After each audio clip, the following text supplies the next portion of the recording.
Welcome back to Moonshine Performance. It is race day again, as you can see, and we've kind of upgraded our whole area here. We got a tent set up. I think we had that last time on the video, but we got some free carpet. And let me tell you, these are some nice knee savers. But we're back at US 41 in Morocco, Indiana, and we're gonna be doing some test hits today. We got some t-shirts for sale, and we're gonna put these on, put a link to them down in the description. But it's got the Moonshine on the back. It says Moonshine. Then we came up with kind of a small Moonshine Performance logo with like the whiskey can or whatever you want to call it, Moonshine barrel. And we do have these for sale. We're asking 20 bucks a pop for them. And as you can see, he's wearing his and I'm wearing mine. Hopefully we'll sell them off our backs today. Yeah, we'll sell them off our backs. But, so we're gonna do some test hits. We didn't change much. We have a 430 gear in it now. I guess that is a big change from the 390, but other than that, I think she's just gonna hook up and go, I hope. I did add a 5-degree launch retard over 1.08 seconds. That's what we're hoping the 60 foot's gonna be the first hit, because this track is tight the last time we were here. But that's all I got for you. So we're gonna warm her up here in a little while and go ahead and get some racing in. All right, we're back at it again. Going up to the staging lane. We're gonna see what she does.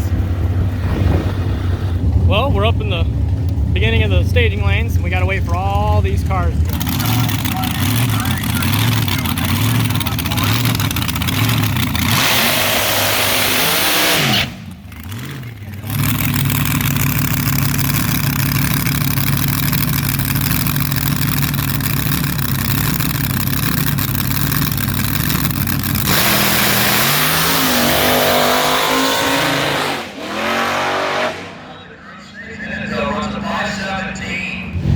As you can see, we had a good burnout and a very good launch. The 60 foot said it was a 119 60 foot, but I don't know if that's correct. He had to let out at half track because, again, it's pulling to the left pretty hard.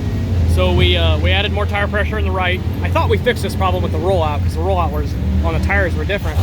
But we're adding more tire here as a short-term fix, more tire pressure. We ran a 511 at 111 or something like that. So we're gonna see if she goes straight. We also fattened it up a little bit. Gave us more fuel in the pill. We have a 80 pill in there now. The very first pass, we had a 90 pill in it with 43 nozzles. I'm gonna show you the time slip in here. So we got, here it is. Let's see, we had a 119.7260. And we're at 517. I stand corrected. 517 to the 8th at 111 mile an hour. So getting out of it half track and then blipping it one more time, that's definitely a 4-second pass. It lifted the wheels like crazy, and she's going to be on that 4-second pass today. That's the only thing we're going for. I know you're not really supposed to chase numbers, but we're chasing.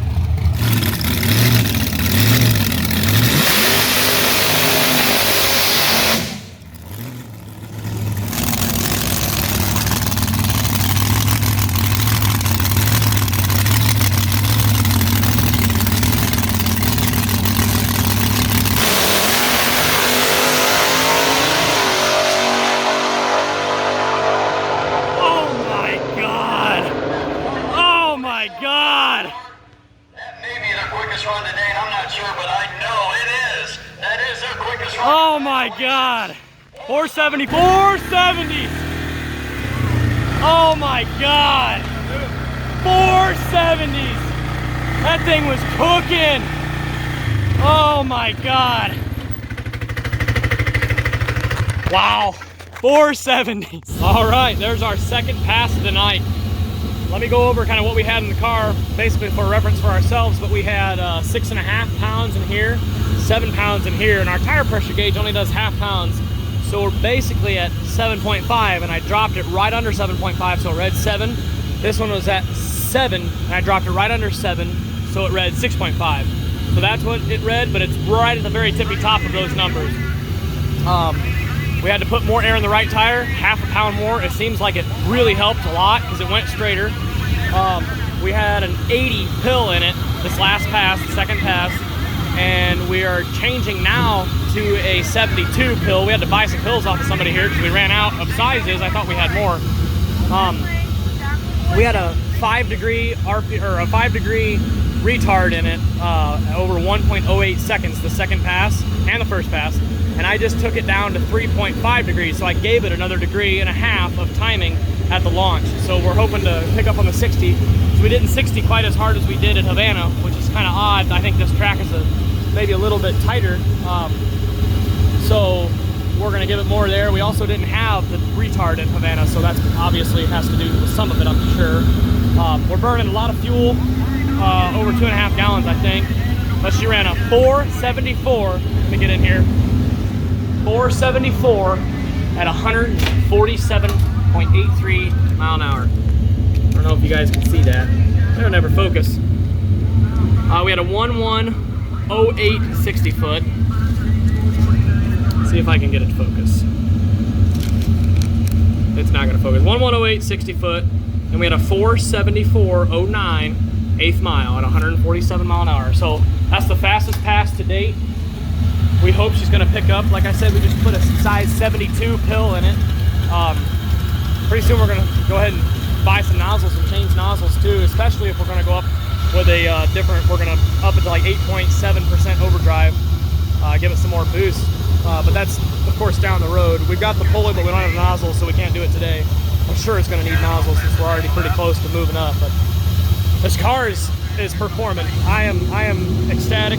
When you build something like this, you know, and it takes a few years, and you put so much time, effort, and money into it, and it performs, it is the greatest feeling in the world. And it's honestly, it's indescribable. You can't describe how I feel, and I'm sure how he feels right now. I wasn't even driving the car, and I'm on a high. There's no better feeling. So we're gonna go ahead and try to make another pass when they call box again and see what happens.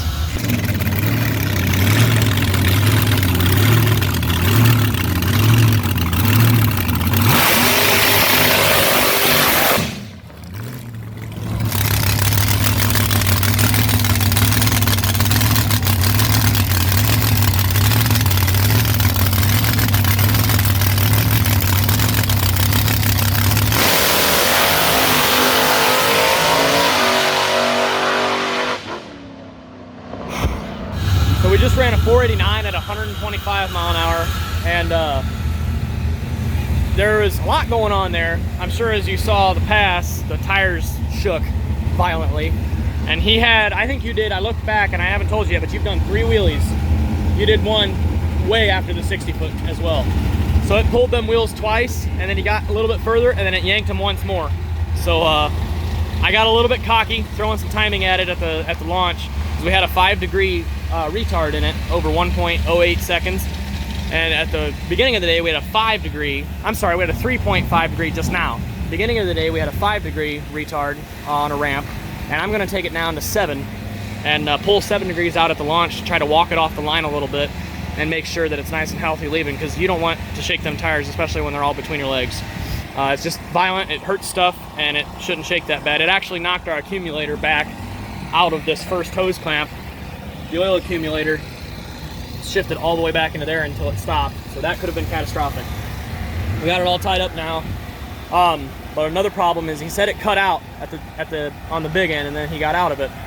I guess it cut out for a split second and came right back on, and he got out of it. So what we're gonna do is probe all these coil connections and plug wires and stuff like that, and make sure that we're not losing any power, or we're not, you know, shorting out anywhere, making sure all of our connections are good, because we can't afford to blow this thing up. We'll be done for the season. So we're gonna go through it and make sure everything's nice and healthy, and we'll make another pass. We're gonna leave the pill where it's at a 72, because we don't want to change too much at once. We're gonna do that RPM, ramp retard, and hopefully it'll walk it out a little bit better, and then let the RPM do the talking. I know you probably don't want to hear this, but we're gonna go ahead and call it a day. We got too much money, time, and effort into this thing to have it blow up on a day that we're testing, not even racing. We came here, we got what we wanted. We got a 4-second pass deep into the 4s, 474, and you can't ask for much better than that with a car this new. So we're gonna meticulously go over every single connection and make sure that there's no shorts anywhere, because I've heard awful stories about some hydrolocking stuff when there's a short to your coil, because that spark plug does not fire, but it's still pumping fuel in there. Therefore, it pumps way too much fuel in there, and it basically creates, you know, a solid inside of there and locks the motor up, and guy we know just bent a couple rods doing that. So we're gonna call it a day. We got a nice drive home. We gotta get up and go to work in the morning. And I think this is probably the best decision. We didn't come to it lightly, of course, me. Yeah. But it is the better decision. Sometimes you gotta take what you can get and leave. So yep, don't let it get the best of you. So we found some funky stuff going on with the spark plugs. I mean, not really funky. I'm not gonna pull them out, but they had a little bit of residue on them. So we're gonna close the gap up on them a little bit. We had it at 35. We talked to another guy, and we're gonna get a couple more opinions, but I think we're gonna go to about 25. See how that runs, because that seems awfully wide. But she ran good. She ran a 474 at 147, I believe, mile an hour. And I'm gonna go over time slips and stuff like that more so towards the end of the video. But as for US 41, thank you for letting us come out and use your amazing facility in this very, very tight track. We are definitely coming back here. We're back home now. As you can see, we're in the trailer, and we've unloaded this thing, had to load it back up. We got the Camaro back in here, and we're doing some work on it again. And but as far as the car goes, we avoided an accident here, and what I mean by that is he was all over the track. First of all, the car was all over the track. It wasn't you. You drove the heck out of it, and so that's one thing to worry about. But we talked around. I guess that's just the nature of the beast. These front engines are just unpredictable. They're going to go every which way. And then once you get it really dialed in, they'll start going straighter, and I guess you just get used to it, is what we've been told. So there's that, and then at the very end of that last pass, the Squirrely Pass, he said it let off and then came back to life right away. So it's basically wah, ah, and then he got out of it. And I kind of heard it in the video too. I at the track I didn't hear it, but in the video when I looked back at it, I did. And it could have been a fluke. It could have been nothing to worry about, but with as much money and time and effort as we have into this motor, we're going to worry about it. So we're going to check over connections and stuff with the coil, make sure everything's getting the right kind of power it needs to, make sure all our grounds are good. We've had trouble with that before. And just make sure everything is good to go before we go racing again. So the last thing I want to talk about is we now have t-shirts.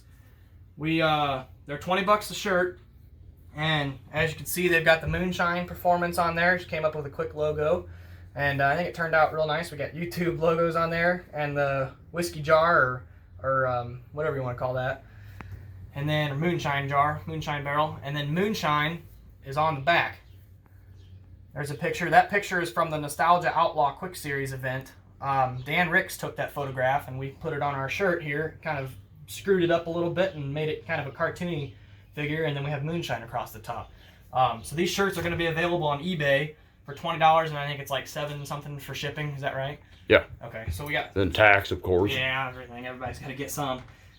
So you guys can purchase the t-shirt. We have all the way up to 3X in sizes, so small, medium, large, extra large, 2X, and 3X. All the same price, all $20.